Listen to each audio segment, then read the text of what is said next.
Cryptography concept. We have seen DES and AES algorithm, and also we have seen RSA algorithms and digital signature topics. Now in this session we are going to see the next topic, which is IP security and firewall. So let's start with that. So first of all, let us see what is IP security, that is IPsec. The IP security is an Internet Engineering Task Force standard suite of protocols between two communication points across the IP network that provide data authentication, integrity, and confidentiality. It also defines the encrypted, decrypted, and authenticated packets. And here the protocol is needed for secure key exchange and key management, which are defined in it. Let us see the uses of IP security. So the first is to encrypt application layer data. Second one is to provide security for routers sending routing data across the public internet. The third one is to provide authentication without encryption, like to authenticate that the data originates from a known sender. That means whenever the originator of the data is authenticated, it assures that the receiver receives the correct data. Next is to protect network data by setting up circuits using IPsec tunneling, in which all data is being sent between the two endpoints which are encrypted as the virtual private network VPN connection. So these are the basic uses of IP security. This is the diagram of IP security structure, or you can say header structure. Let us understand each of these in detail. So here the first field is IP header. Then the next field is AH, that is authentication header. It provides integrity checking and anti-replay security, but not secrecy, that is no data encryption. The use of authentication header is in transport mode, which is indicated in the figure. In IPv4, it is interposed between the IP header and TCP header. In IPv6, it is just another extension header and treated as such. Now, let us now examine the IP header and TCP header, payload feeding and authentication header. To start with that, first of all, we will examine AH, that is authentication header, in detail because it has sub-fields. Here in this, the first is next header field, which is used to store the previous value that the IP protocol field had before it was replaced with 51 to indicate that AH header follows. In most cases, the code for TCP will go here. This authentication header is of 32 bits, which is divided into subfield, as you can see in the figure, where the next field is payload length field, which is the number of 32-bit words in the authenticator header -2. The security parameter index is the connection identifier. It is inserted by the sender to indicate a particular record in the receiver's database. The record contains the shared key used on this connection and the other information about the connection. If this protocol had been invented by ITU, that is International Telecommunication Union, rather than IETF, the field would have been called virtual circuit number. Next is the sequence number field.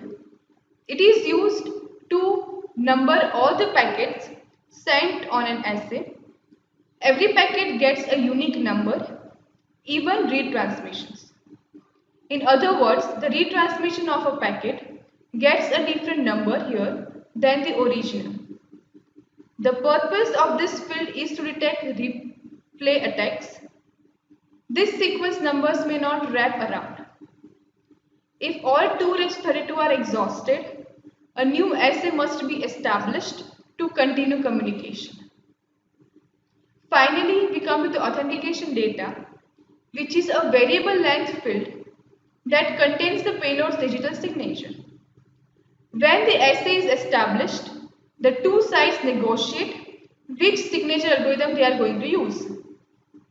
Normally, public key cryptography is not used here because packets must be processed extremely rapidly and all known public key algorithms are too slow. Since IP security is based on symmetric key cryptography and the sender and receiver negotiate a shared key before setting up an assay, the shared key is used to signature computation. One simple way is to compute the hash over the packet plus the shared key. The shared key is not transmitted. Of course, a scheme like this is called as HMAC, that is Hashed Message Authentication Code. It is much faster to compute than first running SHA-1 and then running ISA on the result.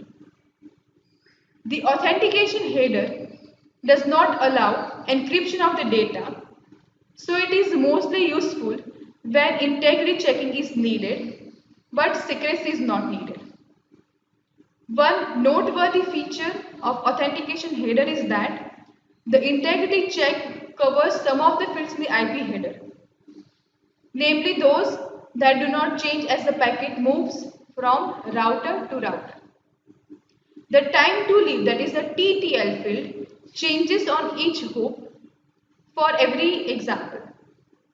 So, it cannot be included in the integrity check. However, the IP source address is included in the check, making it possible for an intruder to falsify the origin of the packet.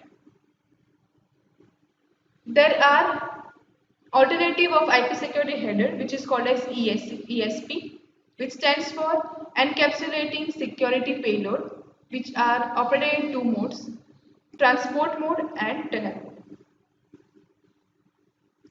Now, the next topic is firewalls. So let us see what firewalls means and why it is required. The ability to connect any computer anywhere to any other computer is a mixed blessing. That means for individuals at home, wandering around the internet is lots of fun. For corporate security manager, it's a nightmare. Most companies have large amount of confidential information online, trade secrets, product development plans, marketing strategies, financial analysis, etc. Disclosure of this information to a computer could have dire consequences. In addition to the danger of information leaking out, there is also a danger of information leaking in. In particular, viruses, bombs, and other digital pests can breach security, destroy variable data, and waste large amount of administrators' time trying to clean up the mess they leave. Often they are imported by careless employees who want to play some games. Consequently, mechanisms needed to keep good bits in the bad bits out. Good bits in and the bad bits out. One method is to use the IP security. This approach protects the data in transit between secure sites. However, IP security does not do anything to keep digital pests and intruders from getting onto the company LAN. To see how to accomplish this goal, we need to look into firewalls. Firewalls are just a modern adaptation of that old security standby. That means the design which is done to stop any other intruders to pass into that. Here with networks, the some tricks is possible. That means a company can have many LAN cables connected in arbitrary ways, but all traffic to and from the company is forced to an electronic drawbridge, which is called as firewalls as shown in this figure. As you can see from the figure, a firewall is indicated which consists of two packet filters and an application gateway. The firewall in this configuration has two components, two routers and which does the packet filtering and the application gateway. Simpler configurations also exist, but the advantage of the design is that every packet must transit two filters and an application gateway to go in or out. No other route exists. Each packet filter is a standard router equipped with some extra functionality. The extra functionality allows every incoming or outgoing packet to be inspected. Packets meeting some criteria are forwarded normally. Those that fail the test are dropped. In this figure, most likely the packet filter on the inside lens checks outgoing packets and one on the outside lens checks the incoming packets. Packets crossing the first hurdle go to the application gateway for further examination. The point of putting the two packet filters on different lens is to ensure that no packet gets in or out without having to pass through the application gateway. Packet filters are typically driven by tables configured by the system administrator. These tables list sources and destinations that are acceptable, sources and destinations that are blocked, and default rules about what to do with the packets coming from or going to other machines. Blocking outgoing packets are a bit trickier because although most sites stick to the standard port numbering conventions, they are not forced to do so. Furthermore, for some important services such as FTP, that means File Transfer Protocol, port numbers are assigned dynamically. In addition, although blocking TCP connection is difficult, blocking UDP packets is even harder because so little is known about the prior knowledge of what they will do with it.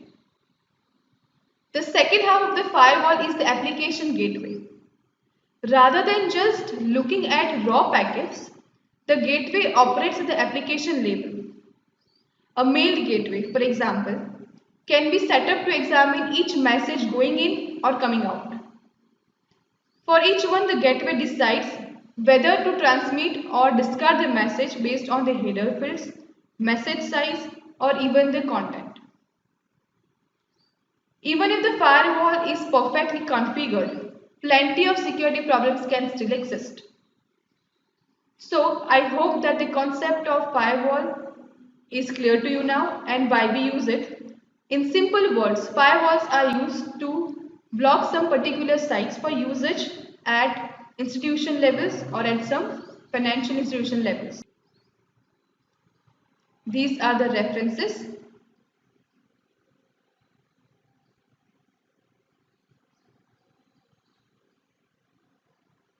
Thank you. Thank you for listening.